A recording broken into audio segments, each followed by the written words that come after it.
Chaos Theory by Tessa Crowley. Brought to you by Leanne Audio. Chapter 7. Moral indignation is jealousy with a halo. H.G. Wells. Young Mr. Malfoy. Draco turns and smiles. Professor, you got my owl? Professor Snape comes to a stop beside Draco. He was leaning against the wall just outside the Defense Against the Dark Arts classroom and picking at a box of Bertie Bott's every-flavored beans. Draco likes the expression on his face. It's somewhere between frustrated, upset, and giddy, with just a dash of schadenfreude.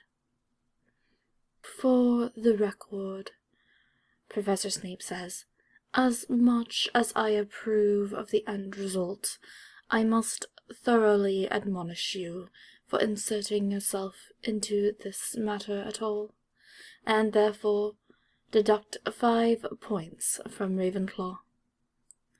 You're such a killjoy, Draco says. But at least you're a killjoy who's on time. They just went into his office. Should be out any minute now. Bertie Potts? Professor Snape plucks a bronze-colored bean and pops it into his mouth. He makes a face. Roast? Beef bouillon, at a guess. Your letter was vague. How exactly did you manage this? A mind like Sherlock Holmes and a willingness to break into his office. Mostly the second thing, though really, after that ridiculously transparent stunt with the mountain troll, he'd only had himself to blame.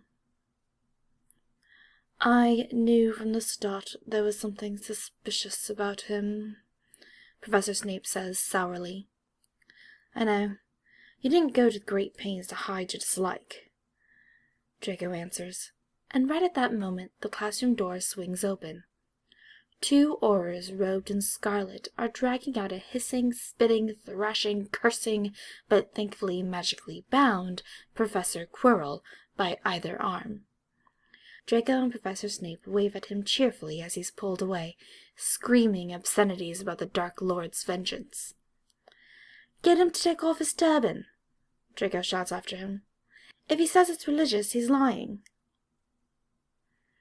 When they pass out of view, Professor Snape straightens and fixes Draco with a harsh stare. Don't do this again. Don't do what? Save the school? Put yourself in danger. It's a chaotic universe, Professor, Draco says. We're all in danger. I'll see you for tea tomorrow?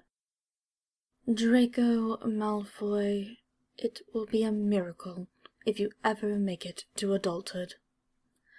I'll take that as a yes, he says as he heads away, fishing out a pale sea-foam-colored bean and finding that it's mint-flavored. He's scarcely made it down the adjoining hallway when he hears a sharp, squeaky voice from behind him. Oi, Malfoy!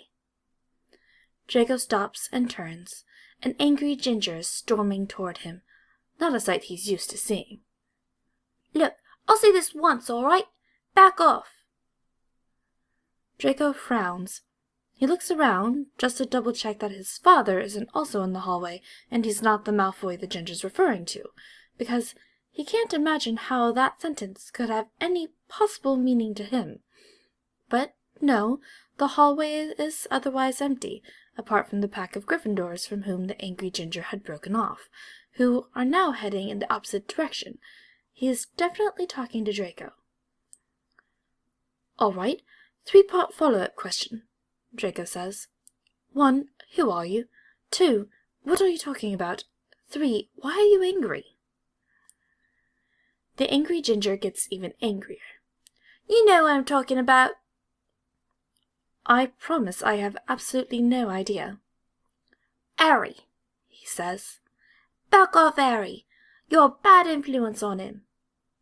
Who in God's name is Harry?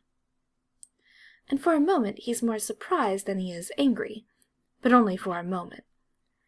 Harry Potter, he says, which, if anything, only amplifies Draco's confusion.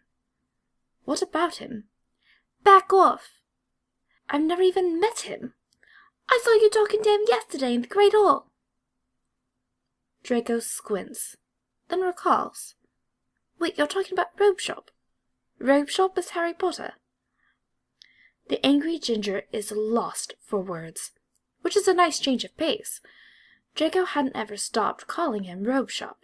Maybe he'd told Draco his name, probably in the robe shop, and Draco forgot it. For the past few weeks he'd been following Draco around, catching him in hallways between classes, in the Great Hall, in the library. It's cute. Nice, even, but a little disorienting. Draco isn't used to having people like him who want to be around him. At least, not people his age. Probably should have asked his name, Draco ruminates. It's been like a month. He really is bad at this. Look, the angry ginger sputters. Just back off him. Every time he talks to you, he comes back chattering about whatever bollocks you've said and how smart you are and I know about your family. Draco raises both eyebrows. Oh, you do you? I know your father's a Death Eater, the angry ginger says. I know he fought for the Dark Lord, and I know he bloody well bought his way out of going to Azkaban. Yes, Draco answers. He's not sure if that observation is meant to offend or intimidate him. It really doesn't do either. It's not like it's some big secret. And I've told him that you're bad news, and he's not listening, so I'm telling you instead. Back off. Draco thinks about it for a moment, then says, No. Then he keeps walking.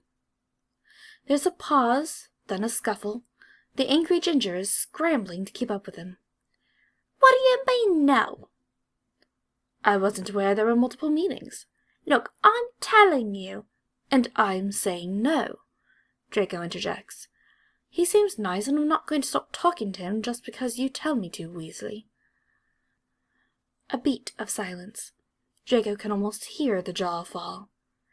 How'd... Red hair, freckles, hand-me-down clothes. The better question is how anyone on the planet doesn't know the moment they look at you. Look, Weasley. He stops in the hallway again, turns to face him, meets him with an even stare. I don't care what you know about my family. None of it is applicable to me, and if you think you have any sort of right to tell me who I can and can't be friends with, you're out of your mind. Weasley, the angry ginger, glares and turns slightly scarlet. And damn, Draco belatedly realizes, he just referred to Harry as his friend. He has a friend now. That's new. Harry killed the Dark Lord, Ron hisses. He went forth for the tricks of one of its henchmen. It is the height of irony to prejudge someone of prejudice, Draco remarks. He turns on a heel and vanishes before Weasley can come up with a response.